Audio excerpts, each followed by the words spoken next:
Good morning, good morning, good morning. Yo, it's Friday, dudes. Dudes and dudesettes, it's Friday, man. 15th of April. Happy Friday, everybody. The weekend is upon us. Finally, right? Finally. Yeah. Cool. It's good to see everybody. All right. Another day of Vampire Survivors, yeah.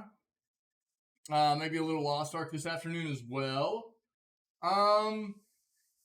Does look like we will get a bit of a stream in on Saturday again tomorrow. Be down for Sunday.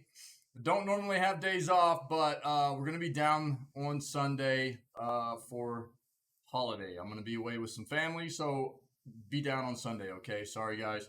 But it's occasionally it will happen. Not very often, but occasionally, okay?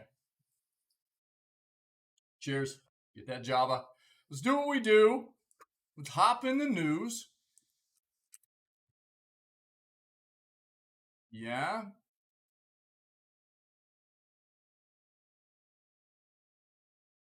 Show me that. Okay.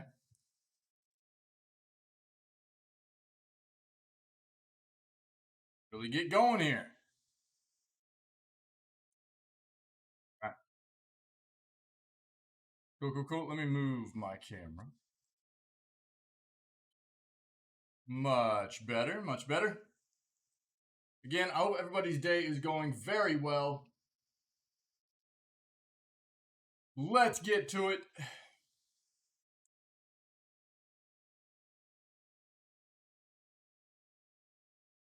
Okay, it looks like CD Projekt Red is saying the most of what they have considered needed to be fixed in Cyberpunk 2077 is finished.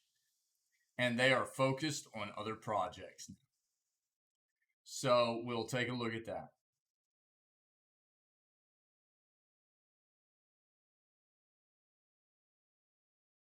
Also, The Witcher 3 Next Gen upgrade is not in development hell. CD Projekt insists.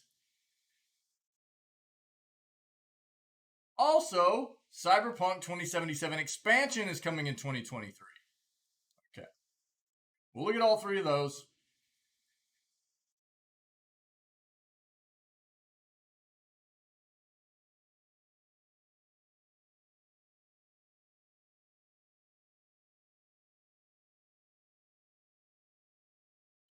We've already read about this yesterday. A little summary. Basically, Microsoft earlier this year has already, due to an investigation from within the UK and some of their regulatory stuff, Microsoft has opted to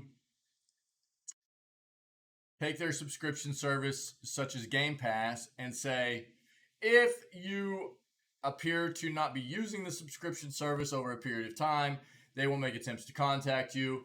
After those attempts to contact you, if you still aren't using their service, they will stop your automatic payments. Sony and Nintendo are kind of falling in line with that, yeah?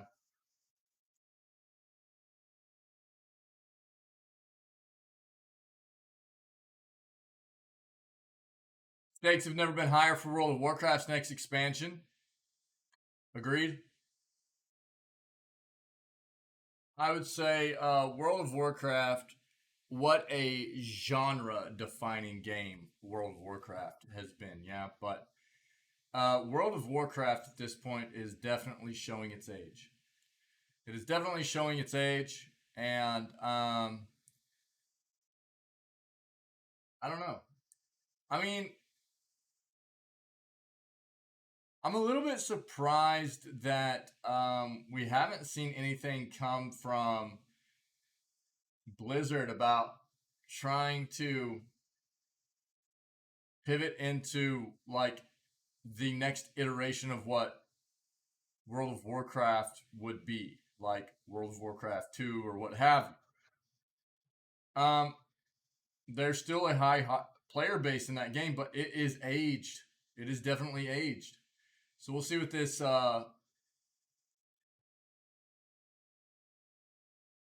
talks about. This article talks about here. We've already talked about this previously in other news segments. Bethesda.net will be retired in May 11th. Titles will be migrated over to Steam on April 27th. Yeah. If you weren't aware, there you go. If you have a Bethesda.net account and you have concerns, I would say just do your research, okay? We've talked about this in previous news segments, so I'm not going to dive into it, but there's your TLDR. If you have concerns, please do your own research and make sure that you're comfortable with what's happening.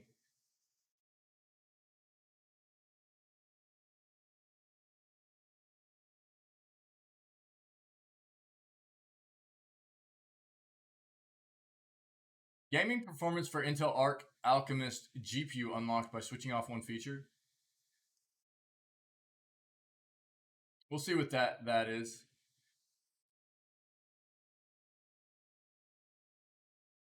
AMD Ryzen 7 5800 X3D review.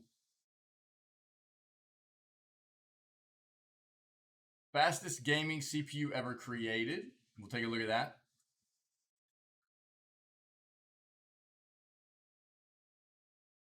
Affordable gaming mouse with 4 thumb buttons.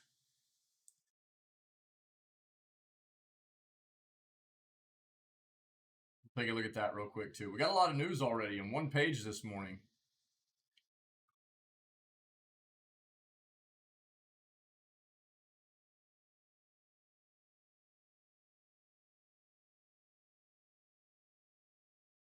No, we pass up a lot of stuff. If you're not aware, we pass up things quite often in our pages. It'll be things we've already seen, we've already talked about, things that aren't relevant, or it'll be items that like biggest gaming news for April 12th. This would just mainly be a summary of things that we've already seen in the news, so I don't dive into these kinds of articles, okay?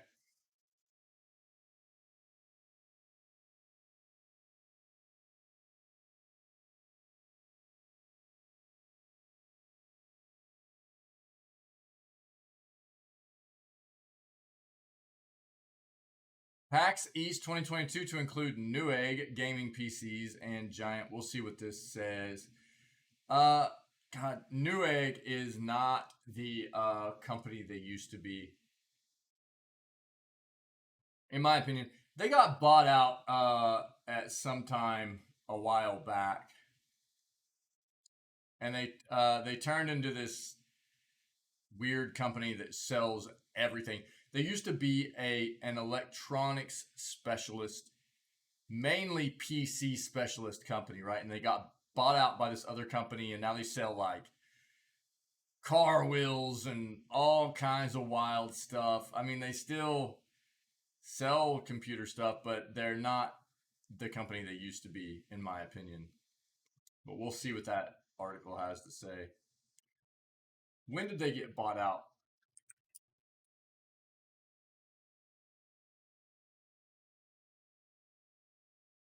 2016. Yeah.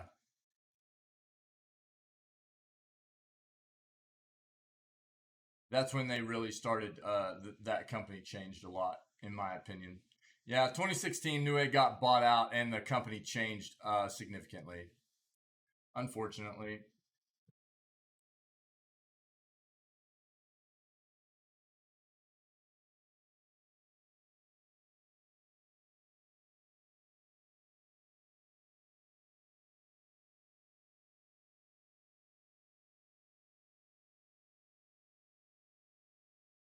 we've read about a lot of this stuff that's going on in China right now. And that was page 4. I went a page deep there. My bad.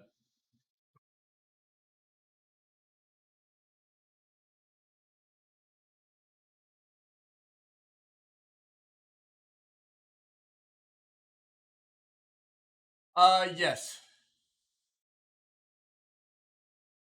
I would assume. Look, I've done a very large psychology paper at one point over specifically not healing cognitive disorders, but the improvement in cognitive function that just specifically real time strategy games uh, can have on individuals, and it's actually pretty significant. Um, it used study data from or it used data from other um, published research in the field, and it actually shows that just spending an hour or two a day doing real-time strategy games can have a significant increase in cognitive functioning uh, across the board in people. And so I would assume that um, video games can treat all kinds of different disorders, even in specifically cognitive functioning of the brain. So I would assume so, but it also probably depends on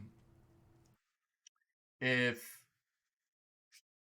the level of the disorder, if it's a disorder that stems from some kind of trauma, or if it's just a naturally not like a natural occurring kind of disorder. There are probably all kinds of things to consider when addressing the potential of a video game having a healing effect on a cognitive disorder. But I would assume to an extent they can heal. Probably we're not going to jump in there. It's just my kind of thought.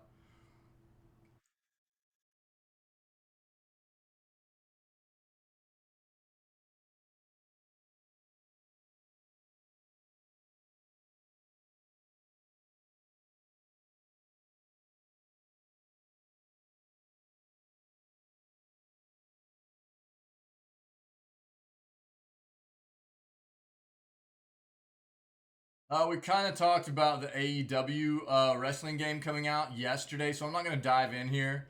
I gave my thoughts on it yesterday as well. If you want, uh, to see what I said, I think it was yesterday.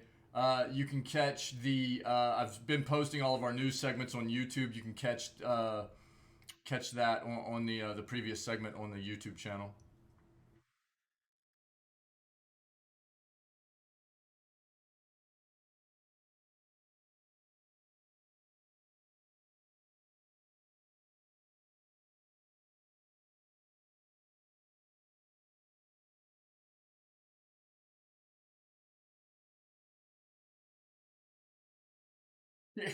the me- the metaverse isn't new. That's what I'm saying. This is like I love it. The metaverse may be new. It's a new term, but not to video game creators. Exactly. The metaverse has been around forever. It just hasn't been referred to as the metaverse. Okay. Uh, so it's just stupid. It's just a term that has been developed to be trendy and act like something's new that's not new.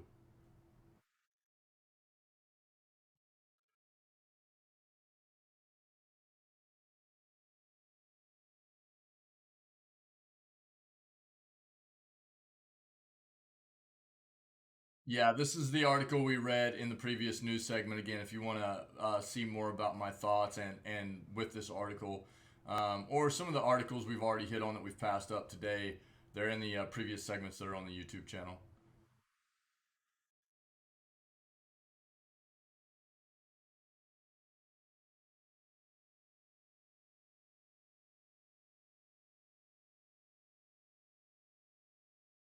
There's actually a new Sonic game coming out that's not part of Roblox. It just got announced here recently. I can't remember the name of it though.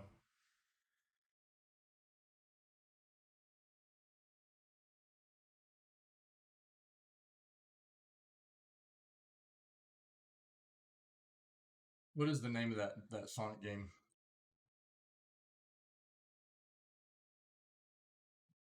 Sonic Frontiers. Yes, yes, yes. Sonic Frontiers. Holiday 2022 on Xbox Series XS, One, PS5, and 4, Switch, and PC. So basically across all platforms. Uh, Current gen platforms, anyways.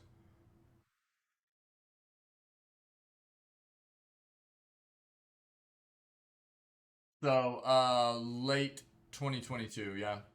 Sonic Frontiers.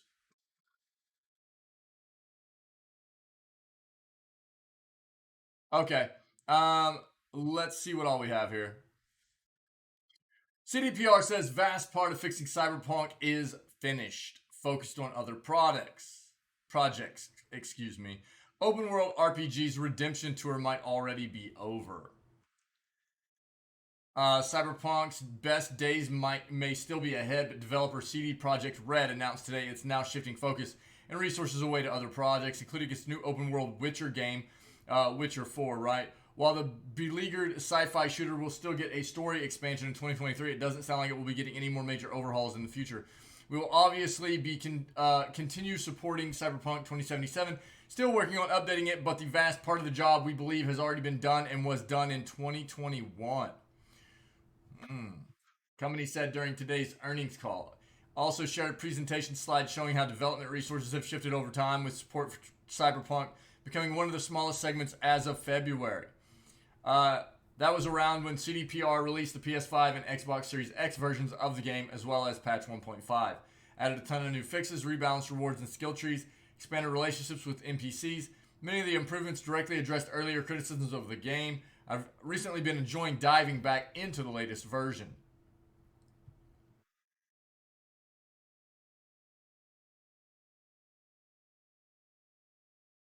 Same time, patch 1.5 struck me as the midway point in Cyberpunk 2077's redemption arc rather than a final victory lap. Yeah, I really didn't see what, and I haven't played the game, but everything that I've kept track of kind of the state of the game from its initial release and up until now. I didn't expect them to kind of be finished with uh,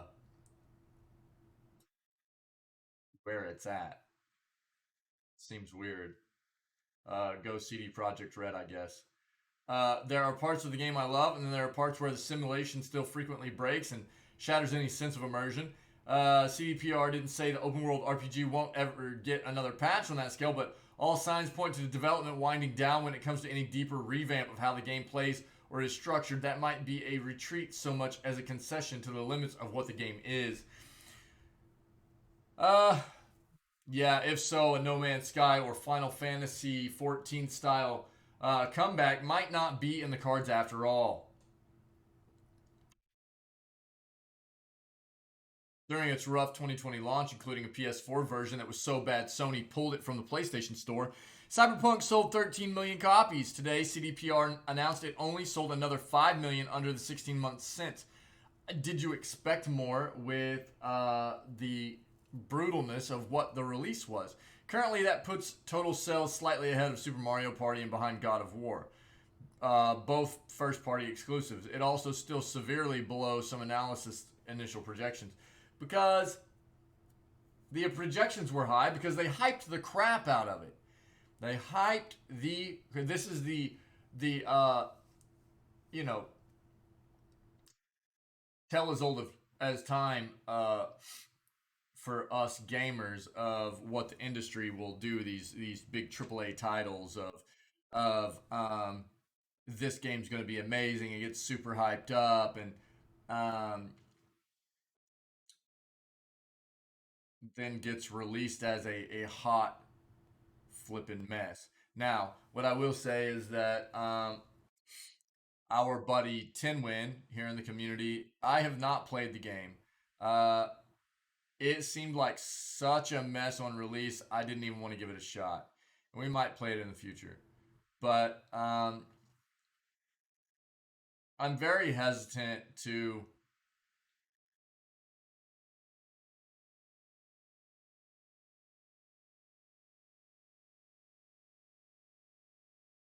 Um, I'm very hesitant, as much of a game lover as I am, and as much as I like to play as many games as I can. Uh, it's just not a realistic thing to think that I can get through every single game that's ever been made, right? Um, I am super hesitant to give devs money when I know that they did something like this, right? When they don't take the time to push something out in a way that is going to be nice and polished and a good experience for gamers as a whole. And instead, they hype it up, make it seem like it's going to be something that's going to be great, and then it comes out a hot, buggy mess, and you know, it it makes me not want to support that dev at all. Doesn't matter how much of a sell I can get on that game or anything like that. So who knows? We might end up playing it in the future, but I'm not in a rush to try to grab this game or anything because of that. So um, I know again from some of the community, the PC version was okay on release. The console version was atrocious. Um, and I will say this time and time again: if a I that's not a good excuse to me. If a developer is going to release a game and they have decided to release it on whatever platform, it needs to run optimally on on all the platforms they have decided to release it on. Okay? If they say they're going to release it on uh, all consoles and PC, it needs to be developed and run optimally on all those platforms. Um, I'm still salty about Elden Ring on PC. Uh, I'm glad it ran very well on console, apparently, but I am very peeved at how suboptimally it ran on PC. It's not acceptable to me that developers do this all the time. And so uh,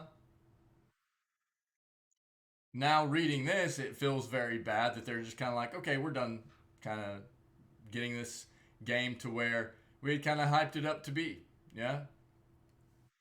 Uh, so it's no surprise to me that it's all still severely below analysts' initial projections because this game got hyped up so big. But I think a lot of gamers are in the same place I am where they're like, why would I buy into this whenever it's, you know, it was such a hot piece of garbage on release? They would need to actually do something like No Man's Sky or Final Fantasy 14 did in order to bring people back in to try to buy more copies of the game. It was a piece of trash on release. I know they've done a lot to improve it, but nothing in you know this kind of style. So while Cyberpunk 2077's future is still murky, plans for additional DLC have also appeared to get downgraded over time. CD Projekt President Adam Kaczynski had previously said the game would receive no less DLC than The Witcher 3 had. And that game received two giant stellar expansions. Yes, for that reason, some had originally presumed Cyberpunk 2077 would similarly get two major paid DLCs in addition to smaller free ones. But so far, CDPR has only confirmed one. It will arrive in 2023. Man, I hope they don't butcher Witcher 4. I hope they don't butcher Witcher 4. The company announced today. Further specifics remain elusive. The previously planned multiplayer component also appears to have been cast aside. CDPR didn't clearly confirm when its fate was what its fate was when asked about it during today's earnings call. Didn't immediately respond to a request for comment when asked to clarify its future plans for Cyberpunk because there are none. Let's be honest here. I mean, they're done. They're done with Cyberpunk. It seems.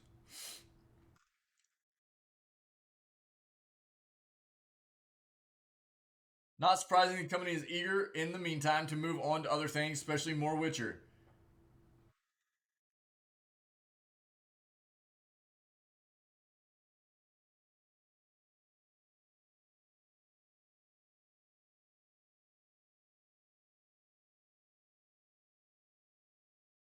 DDPR, dude.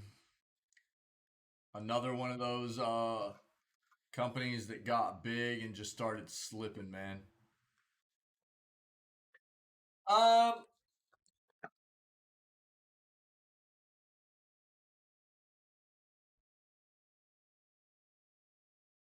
I don't think so, Wick. I don't think you have to. I think it helps. I think it helps. Um, but I don't think you have to. Uh, so I haven't played the first. I have played the second, and I haven't played the third. We're gonna play the third one this summer. Um, so I cannot fully answer, to be honest. Um, from what I think I've heard and understand though is like, um, they do a pretty good job of being able to keep you up to date with kind of what's going on, the background of stuff and everything like that, even if you haven't played some of the previous games and stuff, yeah. Um, and I'm willing to bet if you wanted to like quickly catch up on some like a bit of get a bit of TLDR, like summarize. Well, yeah, I mean, I played it. I played it off stream. I played it years ago, and I loved it. It was a great game, dude. So the game was fantastic. Um, but I think that you could probably just find some YouTube videos that could catch you up on Witcher lore, Witcher game lore, if you're planning to play like The Witcher 3 or something like that, or just in preparation of The Witcher 4 if you haven't played any of the other ones. There's probably some like pretty summarized videos out there to catch you up on you know what's going on. I would guess, but I don't think it's a necessity or anything. No, I think they've done a pretty good job actually of making it to where you can play the games without needing to play the ones prior. Mm-hmm. From what I understand, anyways.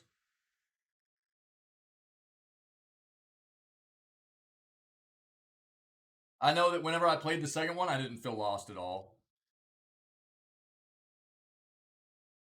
So, what's up, buddy? Big upgrade announced in 2020 was delayed yesterday until further notice. To the no doubt disappointment of Geralt enjoyers, CD Projekt announced yesterday that the planned next gen yo. Sorry, we'll keep that going. It's rando mode time. Go. And it actually procced Wick's style of emote that he always gets on rando mode. Yeah, dude, it is your time to shine. Go, dude. Let's go, dude. Let's see. What do you get, man?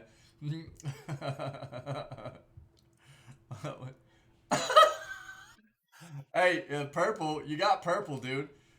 Yeah, you got purple. There you go, buddy. Now every other time you do random mode all day long, that's all you'll get are the purple squares. Yeah, dude. Yeah, yeah. I love it.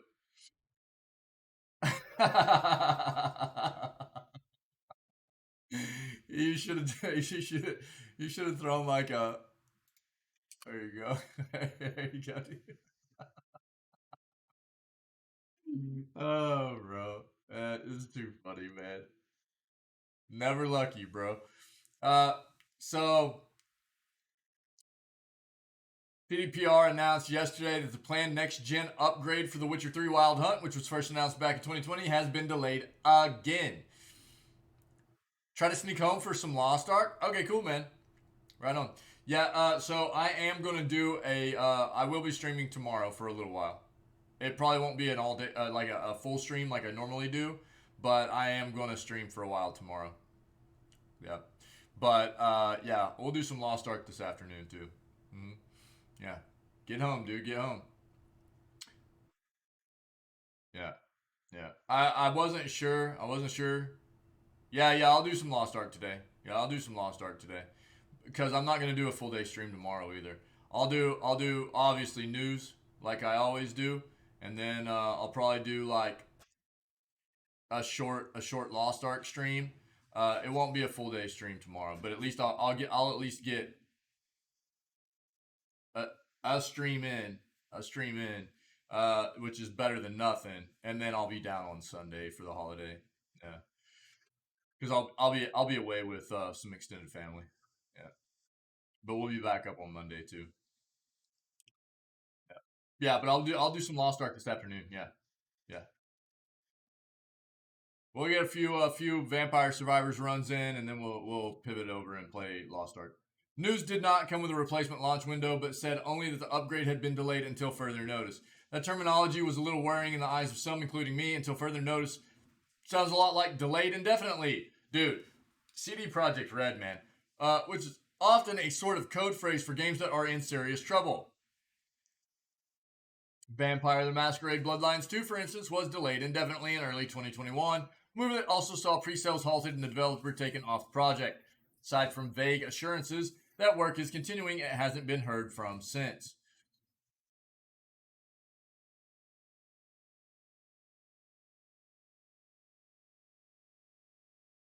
Uh, so their vice president of business development says, I've been looking at the headlines that popped up here and there over the internet, and I've seen one that really drew my attention, which is Witcher 3 next gen delayed indefinitely, which sounds like the game is in some sort of development hell. Uh, Nowakowski said, I want to state this is not the fact. Yeah, right, dude. There's been a lot of insinuations that we are going to launch like June next year or something like that. That's completely not the case. Oh, cool, Wick. Right on, man. Well, just shut that other one down, dude. Everything will be fine. Shut it down, dude. Get off.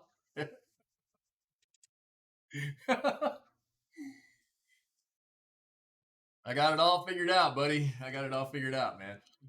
Uh, Everything we're saying is we have taken the development of the game in house. The game is going to be finished in house. We're evaluating our time. That requires a bit of investigation. That's all we're saying. Nobody's saying the game is delayed. Uh, with some monumental time gap ahead of us. That's as much as I can say about Witcher's next gen, but I really want to emphasize that fact.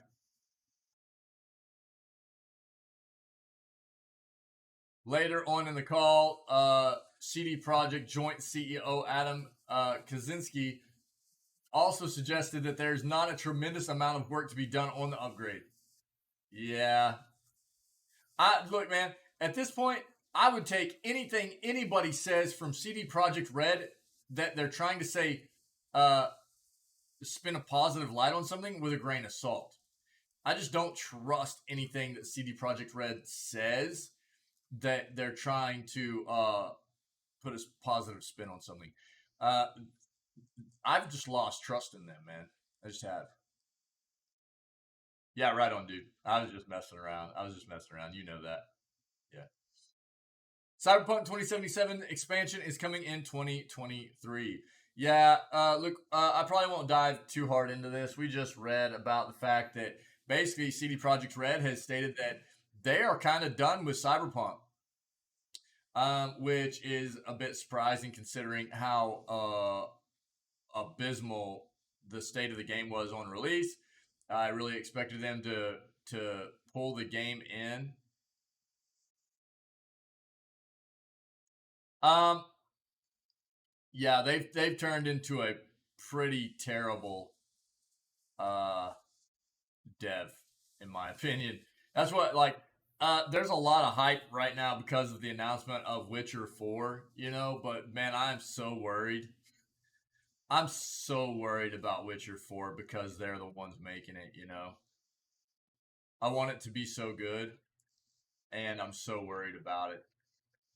Um,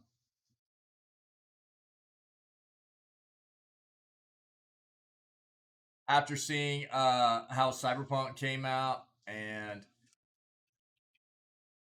that was kind of the article we just read. We'll see, dude. CDPR it had gotten pretty.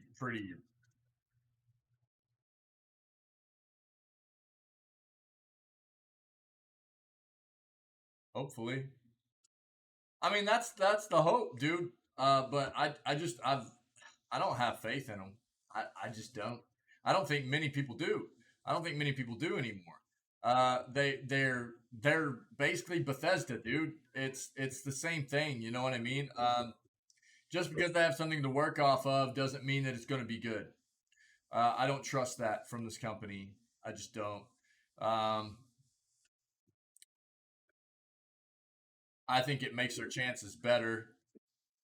I think it makes their chances better for the game for Witcher 4 to be good, but it doesn't mean that it will be either. I think it increases their chances, but where I think what I think could actually is a more probable situation is that Witcher 4 comes out. It's not a complete piece of crap. It's more just mediocre. You know what I mean? Because they actually do have something to work off of.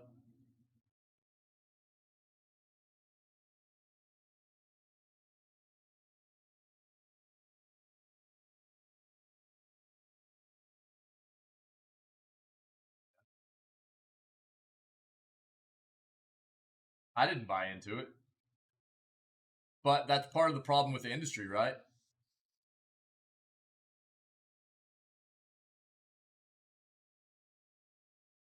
Saw the same thing with uh oh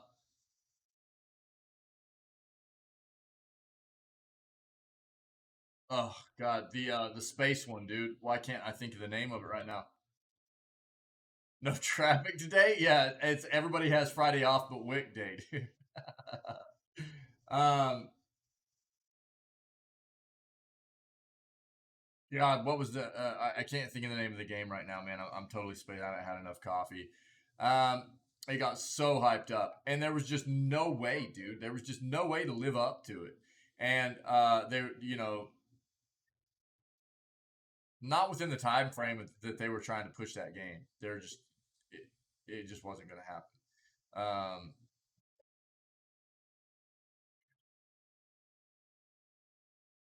Oh, sounds fun. Sounds fun. I just read about the game in one of our previous articles too. Um,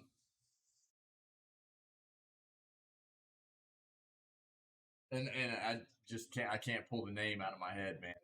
Um,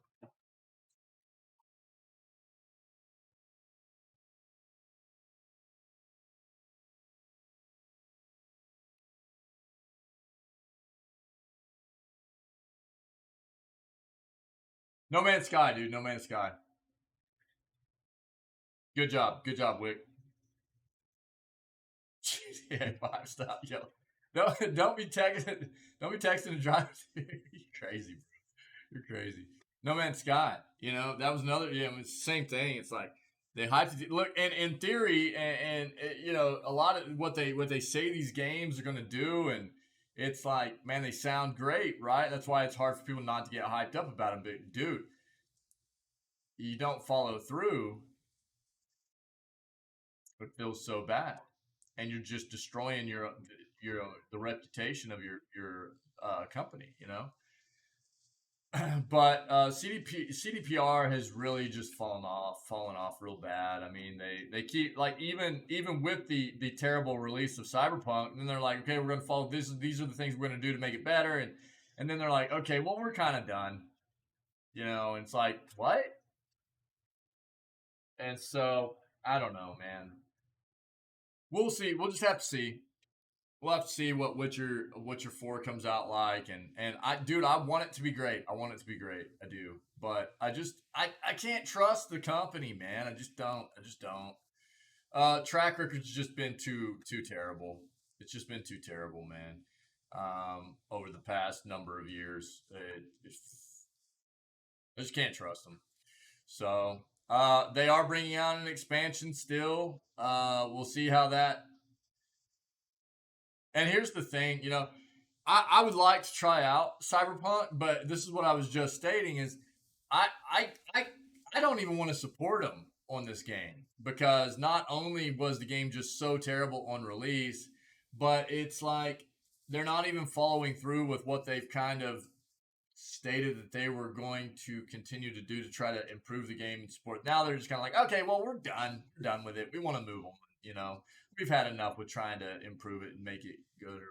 It feels like they were kind of like getting to a point where they're like, okay, really starting to make the game feel better, and but they weren't quite there, And now they're just coming out. And they're like, all right, we're done. We got to a state where we feel like it's good enough, you know, and that's not good enough for me. So we already kind of read about the expansion coming out for Cyberpunk, so I'm not going to dive into that. Stakes have never been higher for World of Warcraft's next expansion. It's no secret that World of Warcraft has had a rough couple of years. Shadowlands initially showed a lot of promise. Torghast seemed intriguing and fun. The new zones were colorful and new. Azeroth's life held many possibilities to meet old heroes and villains. The Shrine of Shadowlands faded quickly, perhaps more so than any previous expansion. This puts many eyes on Blizzard as it prepares to officially announce WoW's next expansion on April 19th. Now more than ever, Blizzard really needs to learn from past mistakes and solve some of the bigger problems that have plagued Shadowlands. Aside from the inevitable direction of Sylvanas Windrunner's story arc, there was the toll from the pandemic and the Activision Blizzard lawsuit. Couldn't have happened at a worse time either. There are other big factors that have marred the latest expansion, and those are very much in the hands of the current developers. Covenant system was a major sticking point from the moment it was added at the launch of Shadowlands 2020. It gave you a choice to join one of 4 factions once you reach level 60, granting you specific abilities tied to your class. Conduits were another way to customize your class and spec within your chosen covenant. Sounds good, except that it was almost impossible to change your mind without falling behind. Covenants were completed by legendary gear, again giving each player multiple choices with passive effects offered. The currency required to craft them was initially gated behind Torghast, which was simple to clear for some classes, but an absolutely miserable experience for others. Sanctum of Dominion Raid introduced Shards of Domination, in the 9.1 patch as an odd alternative to set items. Actually obtaining the socketed Domination gear gave players headaches as it could potentially clash with armor slots where you equipped your legendary gear. Then the shard drops you needed for your class were far too RNG based, leading to a lot of players feeling less powerful than their luckier peers. All these systems sounded exciting on paper, and I can appreciate that the hope was to give players a meaningful choice of how they played their character. But as has always been the case, and not just in WoW, players will always pick what is considered the best talents and gear by copying top players, regardless of whether they're doing LFR, rating at Mythic difficulty, or timing the occasional Mythic plus dungeon. So even with the best intentions of giving us agency over how we want to play, it stopped being a choice for most players, at least, as soon as someone figured out the meta, making it difficult to switch between these systems to be optimal for different content, or if there is a balance change to your class just doesn't respect the player's time. Thankfully, most of the problematic power systems have been fixed in recent patches. The change felt like it came far too late.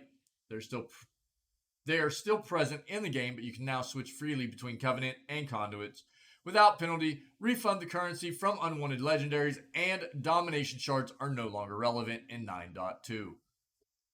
Even so, most of the friction in Shadowlands could have been avoided even with the expansion launch when players started questioning the restrictions around choosing Covenants in the beta and PTR. Yeah. I mean, yeah.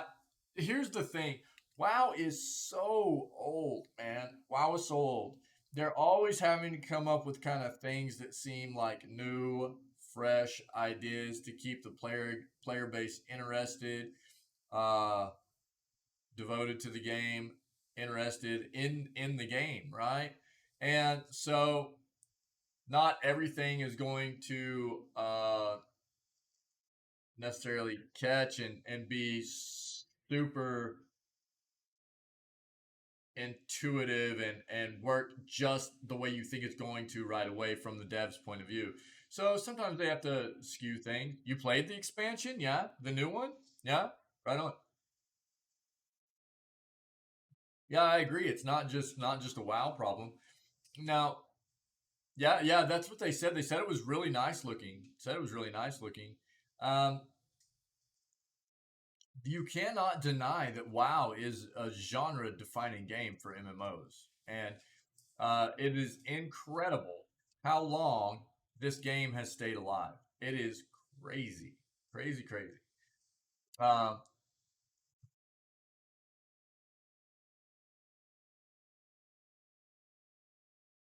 some of it is, yeah.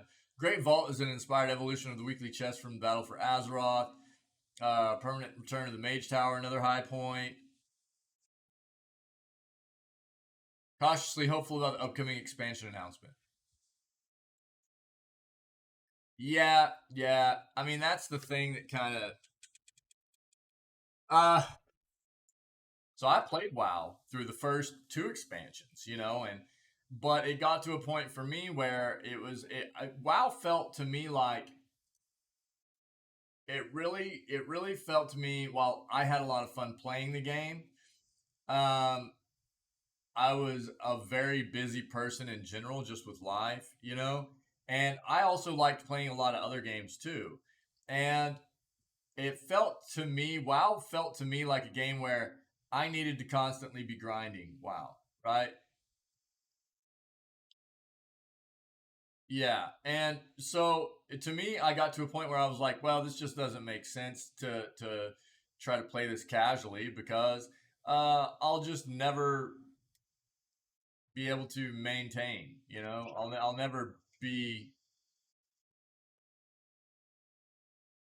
You can't casually play and maintain anything near the top. It felt like I was always just kind of going to be like middle of the road or whatever. And it wasn't necessarily going to be all that fun. I wouldn't be able to do high content or anything like that because just how busy life was, and playing other games and stuff was something that was important to me too. And so I just stopped. It felt like something I needed to do all the time was play WoW, and so I was just kind of done. But I respect it. I mean, the game was a lot of fun. I enjoyed it a lot. It just became something that wasn't necessarily manageable for me. Yeah. Um, and this is something that comes up quite often in the channel. I had this conversation yesterday with Why Do. We were talking about Fortnite. Fortnite is not my kind of game. But I brought up the point of, I respect Fortnite for what it is. And, you know, I respect Fortnite for um, how many people that it does appeal to. You know, I, it's not my kind of game. It's just not. And, but I don't hate on the game. And I feel like there are a lot of people in the world that, if a game isn't their thing, they hate on it. And for me, just as somebody that's passionate about the industry as a whole, um, normally I'm not going to throw shade at a game unless it's something that I feel like a developer did very wrong. Yeah. Just because a game is not my cup of tea is not a reason for me to hate on a game. I can respect a game for what it is and for its appeal to other people's, uh, you know, like of it. Uh, so, um, I mean, we've had other people in the community that are WoW players, and it's funny to me because I'll have people come in and be like, "I play WoW, don't hate on me for it." I'm like, why? People shouldn't worry about that. If you have enjoyment in a game or whatever, and it shouldn't matter to anybody else what they think about what game you have fun playing, right? It's kind of wild to me. That's what video games are about. People having fun and getting a release from that's what they are. It's entertainment. It's a release from the stressors of life and the real world and everything, their enjoyment, and who is somebody else to give you guff for whatever game you enjoy playing that you have fun with, right? The only time again that I really will kind of start throwing shade around at games is uh, games where I feel like developers have done a disservice to the gaming world in general for being just bad developers. That's my thing.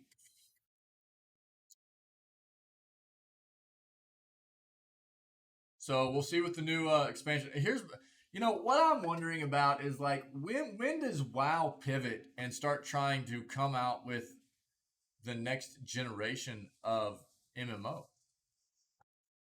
I've never heard anything about it.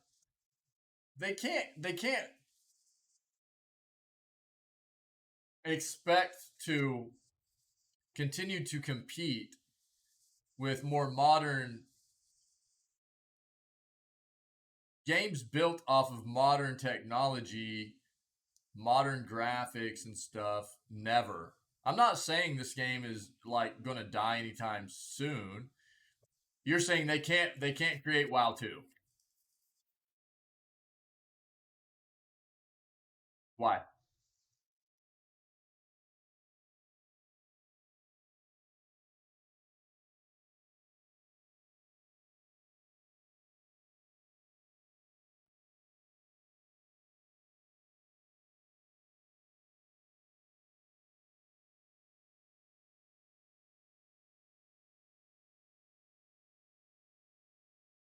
Why?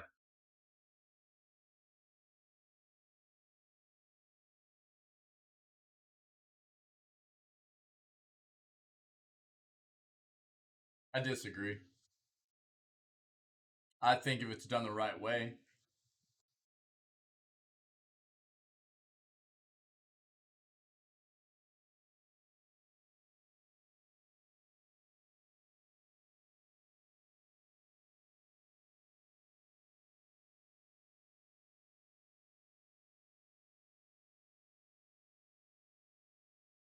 again, look, I'll say that the game is a unique thing for the player base that it has maintained over the amount of years that I know they make a ton of money. I'm not saying that, but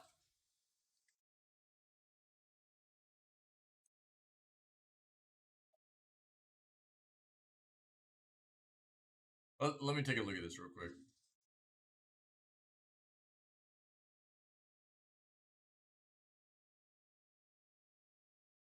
I want to see over like not over the last month yearly.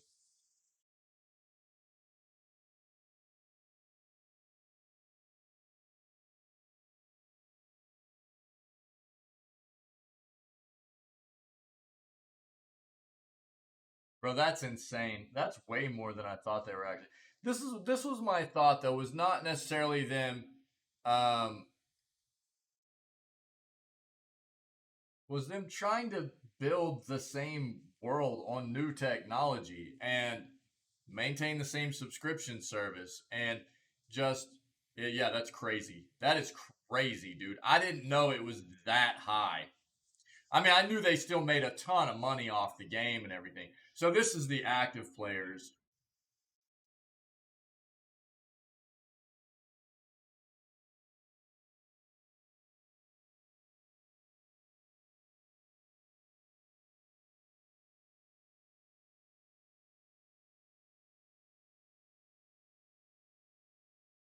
I mean, that's one of the areas where because the game has been alive for so long, you think about how many subscribers they have that probably don't even hardly log in there very often, but they just continue to pay. You know what I mean? They have a lot of people that probably just. How many people do you think probably have a subscription and they just forget that they even have a subscription service going on for a while, and they hardly ever log in there or anything? You know what I mean?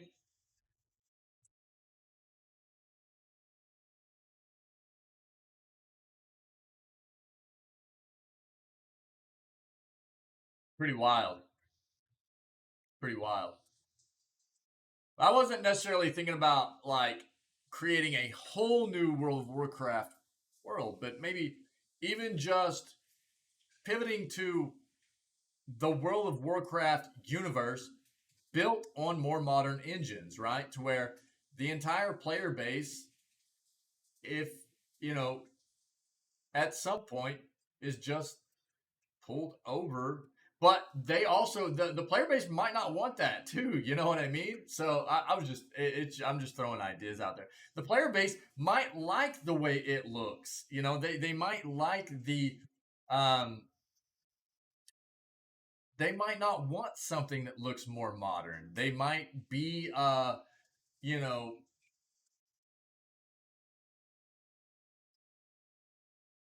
just a lot of people probably get a lot of nostalgia out of the fact they've played it forever. They like the way it looks. They don't want it changed. So like there's probably a lot of people that play the game that feel that way. I have no doubt about that. So if they were to change the game to be built on a more modern engine or something to have it look different, uh, it it'd probably turn a lot of people off, huh? More than likely. Well, yeah, I mean, I'm a big believer in that too. Um, I'm just thinking about like how old the game is at this point, and yeah, I agree. Yeah, I think you're right. I think you're right. I was just thinking about how old the game is compared to like a lot of the. I mean, when did WoW come out, dude? 2000 and what?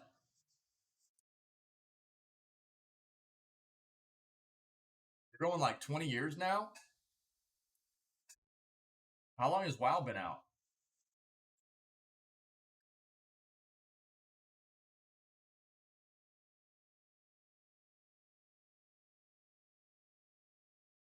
18 years? 17 and a half? Yeah. No, I agree. I agree. Yeah, if it's not if it's not broke, don't fix it. They're still killing.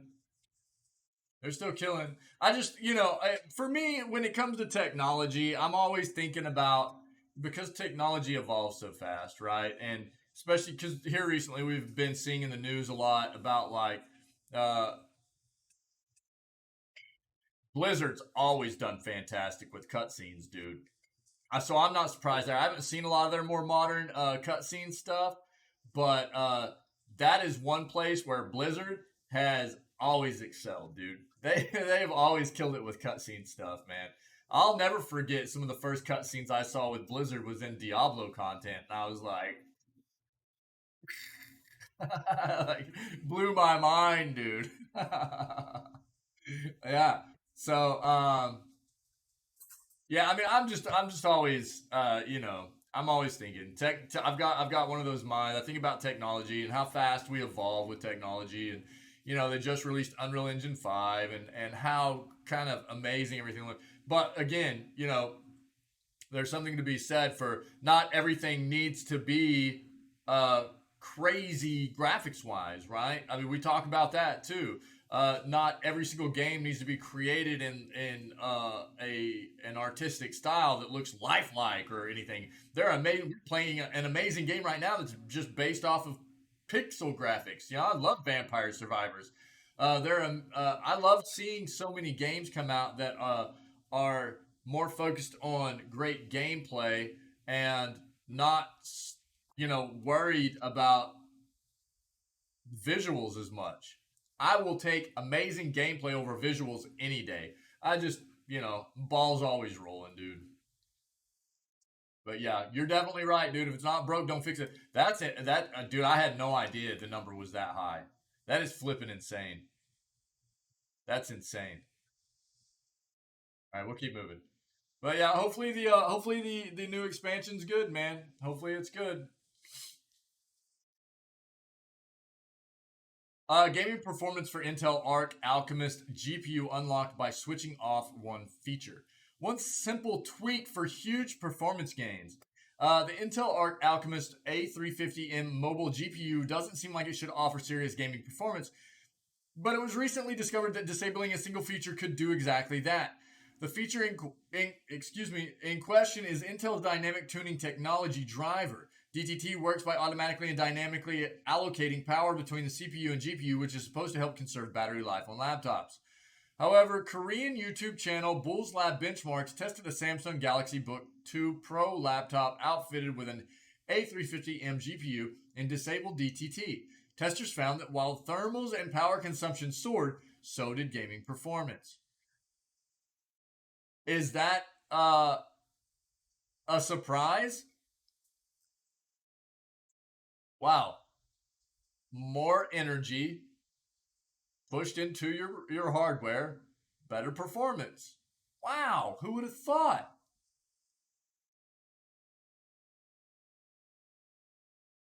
The A350M reaches a maximum power limit of 30 watts and a maximum frequency of 2.2 gigahertz. But to conserve power, DTT appears to throttle the GPU. Disabling DTT removes the throttling, allowing for nearly 100% GPU utilization. Now, the big question here is going to be, how hot does it get if you disable DTT? Because, again, these are being used in laptops, right? The killer of laptops is heat. So you might get a bit better gaming performance, but unless you have a significantly good like cooling stand set up on your laptop, it's probably not recommended to disable DTT on these devices. Okay, definitely look into that. If you have a device that has one of these processors in it, and you're thinking about disabling DTT, take a look at how much hotter the device is going to get, because heat is a killer of laptops. Ryzen 7 5800 X3D review. 3D V cache powers a new gaming champion. 96 megabytes of level 3 cache goes brrr. That's you don't go burr. It doesn't go burr. It goes brrr. Right? You gotta roll that R. It's not cold. It's not cold. The battle for gaming supremacy between Intel and AMD has never been as intense as it is now, but AMD has a new ace in the hole. AMD's $449 Ryzen 7 $449, I think that's USD. Ryzen 7 5800X3D uses new cutting-edge 3D stack SRAM technology called 3D V cache to enable a total of 96 megabytes of level 3 cache that unlocks tremendous gaming performance, unseating Intel's expensive $738 Core i9 12900KS as the fastest of the best CPUs for gaming, but at a quite significantly almost $300 less, more forgiving price point. AMD pulled this feat off with an 8-core, 16-thread chip based on the same 7-nanometer process and Zen 3 architecture as the original Ryzen 5000 chips that debuted back in 2020, but uses an innovative hybrid bonding technology to fuse an extra slice of cache atop the processing cores, a first for desktop PCs. The 5800 X3D represents the company's last hurrah for its long-lived socket AM4 platforms that have shepherded the Ryzen chips from their infancy with the Ryzen 7 1800X in 2017 to their once dominating position at the top of their CPU benchmark gaming hierarchy last year with the Ryzen 9 5900X, which is what I have in my PC. This is actually a 12-core, 24-thread processor, and I love it. AMD's chips held the lead in every metric until Intel released its Alder Lake lineup last year, with Intel's Core i9 12900K landing as the fastest gaming CPU we've ever tested. However, with AMD poised to launch 5800 X3D, Intel attempted to cement itself atop the gaming performance charts with its new special edition Core i9 12900KS. Now, here's the deal. This is what you're talking about, though, and this has always been the case. Intel, you will always, almost always pay more for Intel chips. And they're even giving you a comparison here. Look at now what Ryzen is doing. AMD is doing with their new gen Ryzen chip. They have tripled the amount of level 3 cash that you're getting on their chip.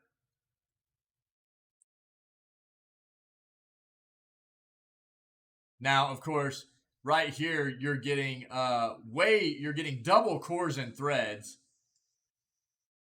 Well, no, excuse me. This is a 16 core 24 thread as opposed to an 8 core 16 thread. So, I don't know. I don't know. More cores, more threads, more cash, right? We'll have to take a look once. I don't think this chip has actually come out yet. We'll have to wait and see what the actual performance, how they bump up against each other. Actually, yeah. But price point, it just depends on where you're at, what you're willing to spend and stuff too. Yeah.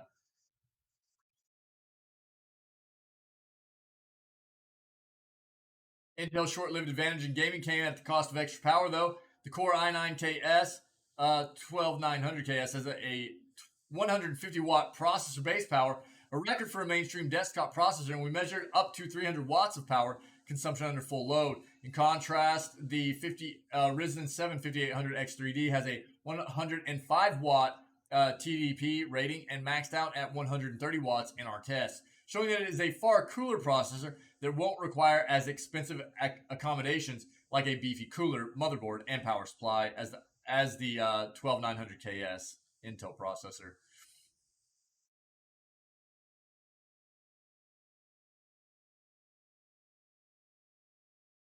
Okay.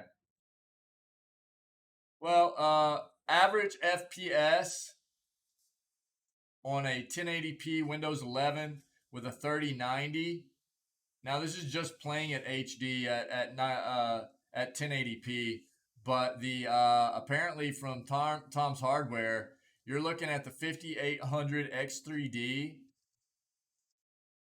outperforming the 12900K and KS in frames. So, um, again, it just depends on what you're going to do with it. If you're just gaming, you're probably better off. Probably better off with the Ryzen chip. If you're going to be doing things like video editing, a lot of multitasking stuff, you're probably going to be better off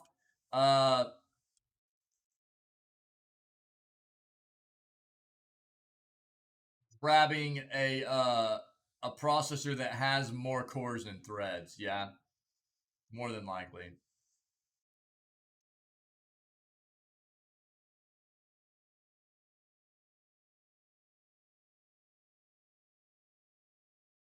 But it just depends on how much you're willing to spend. Again, that's always been the thing. AMD has always kind of been your go-to if you weren't willing to spend the money, the premium that Intel was always requiring for their parts. Um, Glorious's Model I is an affordable gaming mouse with 4 thumb buttons. Costs just $60. It's cute. It's white, which means it's going to get dirty quick. Available in black or white. Okay. I say that, but I have a white keyboard. You just got to keep it clean, man. uh, Glorious PC Gaming Race has announced the Model 1, Model I. I don't know what they're saying that as. A lightweight wired mouse that's both comfortable and capable. It costs $60. I think that's US. Available in matte, black, or white. New mouse is made for medium to large hands. Unlike the fan favorite Model OND, I think it's Model I. Feels a little more ergonomic in my palm with a thumb rest that widens the footprint of its bottom. Design fills my hand with a similar way to Razer's Basilisk mouse. Size doesn't get in my way of reaching its buttons. It feels wonderful to use. Buttons, 3 thumb buttons nestled up against a semi-translucent strip where RGB LEDs shine through.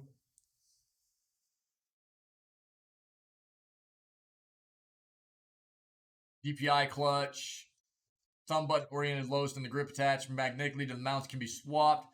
4 additional buttons included so you can find the right feel for your taste.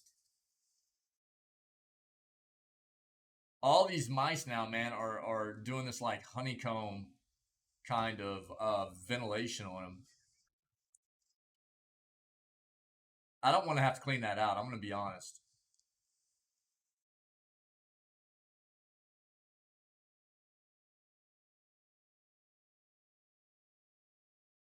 Um, PAX East 2022 to include new egg gaming PCs and giant robot costume. Render shows a portion of the Intel booth for PAX East 2022 with Newegg's display of ABS, advanced battle stations, gaming desktop PCs, and top brand laptops, all powered by 12th gen Intel Core processors. Um, a leading global technology e-commerce retailer, Newegg. Look, I'll say this again. I loved Newegg back in the day. Um, I still will look at their site sometimes if I'm in the market for something that I can't find. But they sold out, or they got bought out by a different company back in like 2016. We looked it up earlier, and their business changed a good bit back then, and not for the better in my opinion. So I don't know. I'm not a big fan of what they are nowadays, as opposed to what they used to be. They used to be a e-commerce retailer that was just very focused on mainly computers, but electronics, and they are just like all over the place now. It's like, dude, they sell like car parts and I mean, it's like, I don't know. It's really kind of weird. Um, Business is a business. I get that, but it's some of the things like the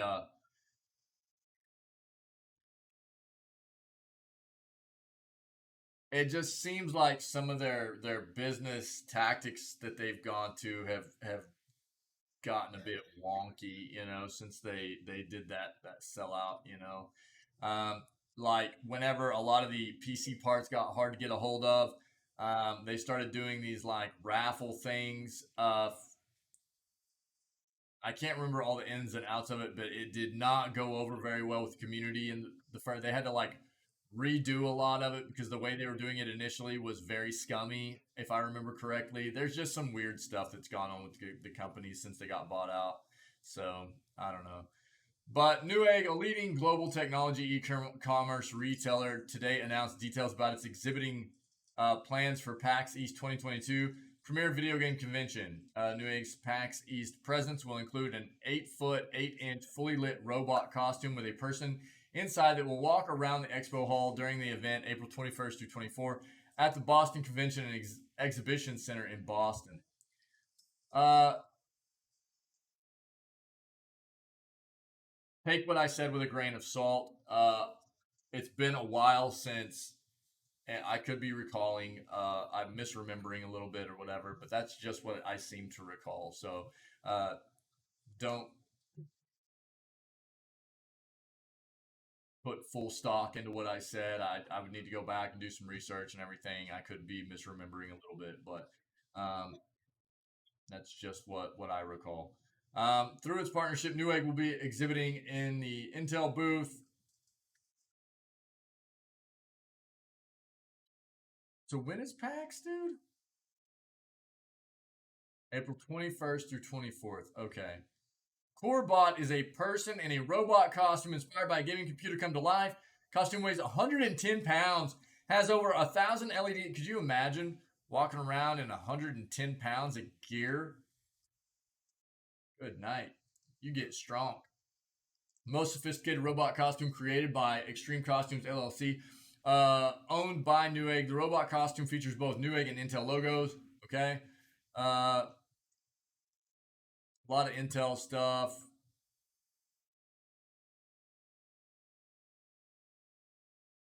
Okay. Yeah, I thought it was just going to talk more about PAX. It's really just about Newegg being there. But all right, cool. Um, that's it. we'll be heading into some gaming stuff. Thanks for being here for the news segment. If you weren't able to join us live for the news segment, I'll be putting this up on YouTube. And I don't know if you're not moving on with us to our Vampire Survivors and Lost Ark gaming, then, or if you're viewing this on YouTube, then stay healthy, stay safe, be kind to one another, and have a great weekend. Yeah.